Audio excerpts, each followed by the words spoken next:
It's what they've done. Some good stuff there, good break by the head.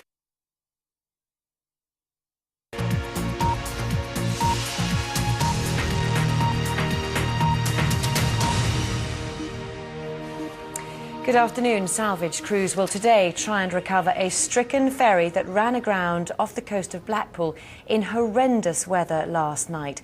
A huge wave smashed into the Riverdance as it crossed the Irish Sea at about 8 o'clock. Helicopters from the RAF, Royal Navy and Irish Coast Guard struggled in terrible winds and high waves to rescue the 23 passengers and crew on board. Nick Ravenscroft is at the scene between Cleveleys and Blackpool. Nick. Louise, the scene behind me marks the end of a very frightening journey for the passengers and crew aboard this ferry.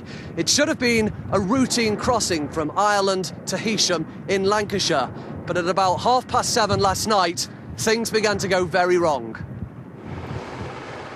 Beaten across the sea by the wind and the waves, Riverdance finally beached just north of Blackpool. Its cargo of heavy lorries shunted around the deck like toys. Shocking enough in daylight, last night it was pitch dark out in the Irish Sea, with crew and passengers clinging on. Life jackets donned, preparing for the worst.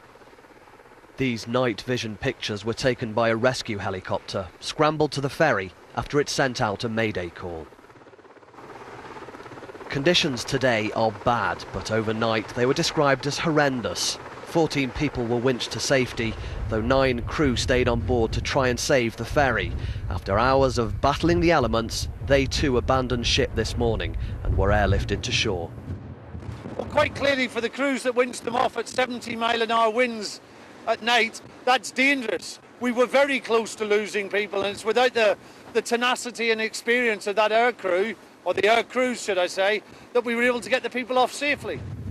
Blackpool's always been a draw for sightseers, but they've not witnessed anything like this before. Just thought it's a bit of a spectacle, so I thought we'd come and have a look. Lucky? Yeah, very lucky. I mean, it must have been horrendous. The Riverdance is stuck fast. It had been en route from Ireland to the port of Heysham, a crossing it made twice daily. But should it have set out in such poor conditions? Well, the vessel is equipped with all the necessary navigational aid. The captain has to make a decision and does a risk assessment on a daily basis. He set out in absolute good faith, and the conditions just deteriorated. This was a result of a very, very freak wave. And so a seaside resort was so nearly the scene of a tragedy. But today, thankfully, it's simply a salvage job. And the company which owns the ferry is bringing in a team of international salvage experts to assess the situation.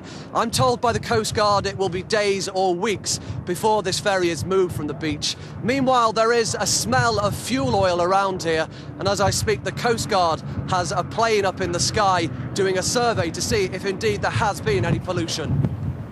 Nick, thank you. Live there from near Blackpool. Now, the sentences of hundreds of prisoners could be shortened